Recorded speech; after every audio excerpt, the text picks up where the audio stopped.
प्रतिदिन शिक्षाप्रद, रोचक व प्रेरक कहानियाँ सुनने के लिए हमारे YouTube चैनल स्टोरी स्टूडियो 2024 को सब्सक्राइब करें। अब हम शुरू करते हैं हमारी आज की कहानी, जिसका शीर्षक है परोपकार से बढ़कर कोई धर्म नहीं। रात तकरीबन 9 बजे दफ्तर से लौटने के क्रम में कृष्णकांत बापू की चमचमाती मर्सिडीज कार जैसे ही उनके घर के मुख्य फाटक में घुसी, ड्यूटी पर तैनात सुरक्षाकर्मी तेजी से दौड़कर उनके पास पहुंचा और उन्हें सलूट करते हुए कहा, साहब, एक महिला आपके लिए किसी व्यक्ति की एक चिट्ठी लेकर न जाने कब से यहाँ भटक रही है और बार बार आपसे मिलने का अनुरोध कर रही है। मेरा मना करने के बाद भी यहाँ से नहीं गई और उसके साथ एक छोटा बच्चा भी है। कृष्णकांत जी ने गार्ड की बातों को सुनकर बेहद अचरज से उस महिला को अपने नजदीक बुलाया और उससे जानना चाहा कि आप कहाँ से आई हैं, मुझसे क्यों मिलना चाहती हैं और ये चिट्ठी मुझे किसने देने के लिए कही है। कपकपाती हाथों से महिला ने बिना कुछ ज्यादा बोले कृष्णकांत जी को एक चिट्ठी पकड़ाई और फिर मध्यम आवाज में सिसकते हुए बोली, साहब, मैं अभागन बड़ी भयानक मुसीबत में हूँ, तत्काल आपकी मदद चाहिए। आपके पिताजी ने मुझे ये चिट्ठी देकर आपके पास भेजा है। मेरा इकलौता पुत्र बहुत बीमार है, इसे किसी भी तरह किसी सरकारी अस्पताल में भर्ती करवा दीजिए, आपका जीवन भर उपकार रहेगा। गांव में इसके इलाज की समुचित व्यवस्था नहीं होने के कारण मजबूरी में मैं आपके पास आई हूँ। चिट्ठी देते हुए महिला कृष्णकांत जी के सामने अपने दोनों हाथ जोड़कर खड़ी हो गई। कृष्णकांत जी ने उस चिट्ठी को बहुत ध्यान से पढ़ा और कुछ पल के बाद बेहद गंभीर व शांत हो गए।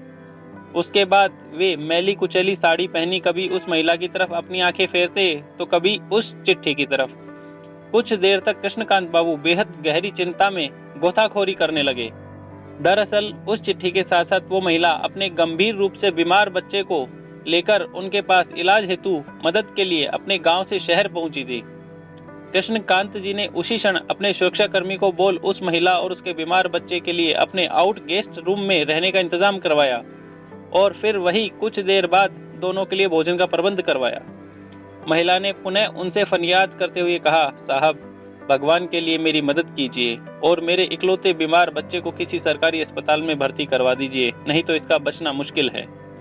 महिला बोलते बोलते उनके पैरों में गिर पड़ी। कृष्णकांत बाबू ने उनकी हिम्मत बढ़ाते हुए कहा कि अरे माताजी, ऐसा मत कीजिए, आप मेरी माता समान है, आप चिंता मत कीजिए, सब ठीक हो जाएगा। इतनी रात के बेहद खामोश सन्नाटे को चीरती हुई हॉर्न बजाती एक दूसरी गाड़ी तेजी से घर के अंदर घुसी और कुछ पल बाद एक डॉक्टर वहां उपस्थित हुए। आइए डॉक्टर साहब, ये बच्चा बीमार है, इसको जरा बेहद गंभीरता से पड़ताल कर इसका इलाज कीजिए, कृष्णकांत जी ने कहा। डॉक्टर बाबू ने बिना अपना वक्त गवाए तकरीबन 20 मिनट तक उस बच्चे का गहन निरीक्षण किया और फिर कुछ जांच करने के साथ साथ कुछ दवाइयों की पर्चियां वहां खड़े कृष्णकांत बाबू के हाथों में पकड़ा दी। ये कुछ दवाइयां और इंजेक्शन मेडिकल स्टोर से तुरंत मंगवा लीजिए, अभी देने हैं, और मैं अपने साथ जांच के लिए इस बच्चे का रक्त का नमूना लेकर जा रहा हूँ। इसकी रिपोर्ट लेकर कल फिर आऊंगा, डॉक्टर ने कृष्णकांत बाबू से कहा और फिर वहां से निकल गए। कृष्णकांत बाबू ने डॉक्टर की पर्ची और कुछ पैसे अपने ड्राइवर को पकड़ाते हुए उसे तुरंत सारी दवाइयां लाने का निर्देश दिया और फिर खुद अपने घर के अंदर जाने के लिए वहां से बरामदे की ओर मुड़े। इतने में ही महिला गिड़गिड़ाती हुई बोली, साहब, बस आप मेरे बच्चे को किसी सरकारी अस्पताल में भर्ती करवा दीजिए, मैं गरीब कहाँ से दे पाऊंगी इलाज के इतने सारे पैसे, मेरे पास तो रहने खाने के भी पैसे नहीं हैं। माताजी, बस आप निश्चिंत रहें और जाकर आराम करें, रात बहुत हो चुकी है। इतना कहकर कृष्णकांत बाबू वहां से निकल अपने घर के अंदर प्रवेश कर गए। सुबह डॉक्टर बाबू बच्चे के तमाम रिपोर्ट के साथ फिर हाजिर हुए और उसे 1-2 इंजेक्शन तथा कुछ दवाइयां दी। अपने दफ्तर जाने से ठीक पहले कृष्णकांत बाबू ने भी बीमार बच्चे के साथ साथ उस महिला का अच्छी तरह से आवभगत की और सबको उन दोनों का बेहतर ख्याल रखने के लिए निर्देशित कर वहां से चले गए। डॉक्टर बाबू अब नियमित रूप से आकर उस बीमार बच्चे की जांच करते और साथ ही बेहतर ढंग से उसका इलाज भी। तकरीबन 1 महीने के बाद जब बच्चा पूरी तरह से तंदुरुस्त हो गया तो महिला कृष्णकांत बाबू के सामने जाकर बोली, साहब, मेरा बच्चा बिल्कुल ठीक हो चुका है, अब हम वापस अपने गांव जाना चाहते हैं। आपने जो मेरे लिए किया उसके लिए मैं जीवन भर आपका और आपके पिता रमाकांत जी का एहसानमंद रहूंगी। जब वो महिला अपने बच्चे के साथ वहां से विदा होने लगी तो कृष्णकांत बाबू ने कुछ रुपयों के साथ दोनों को नए कपड़े और 2 जोड़ी नई चप्पल उपहार स्वरूप दी और साथ ही उसे एक चिट्ठी भी देते हुए कहा कि इसे उन्हें ही दे दीजिएगा जिन्होंने आपको यहाँ भेजा था। महिला हाथ जोड़कर कृतज्ञता का भाव प्रकट करते हुए उन्हें लगातार अनगिनत दुआएं देती वहां से बढ़ चली। ठीक दूसरे ही दिन अपने गांव पहुंच रमाकांत जी को वह चिट्ठी देते हुए महिला उनसे कृष्णकांत जी की बहुत तारीफ करने लगी। बाबा, आपका बेटा तो देवता है देवता, कितना ख्याल रखा हमारा। ऐसा बेटा किस्मत वालों को नसीब होता है। ऊपर वाला उन्हें और उनके समूचे परिवार को हमेशा सलामत रखे।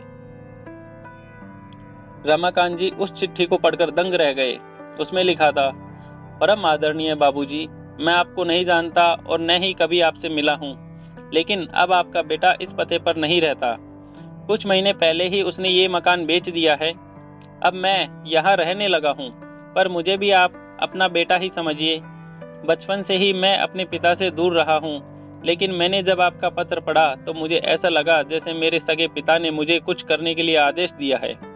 आप कृपया इनसे कुछ मत कहिएगा।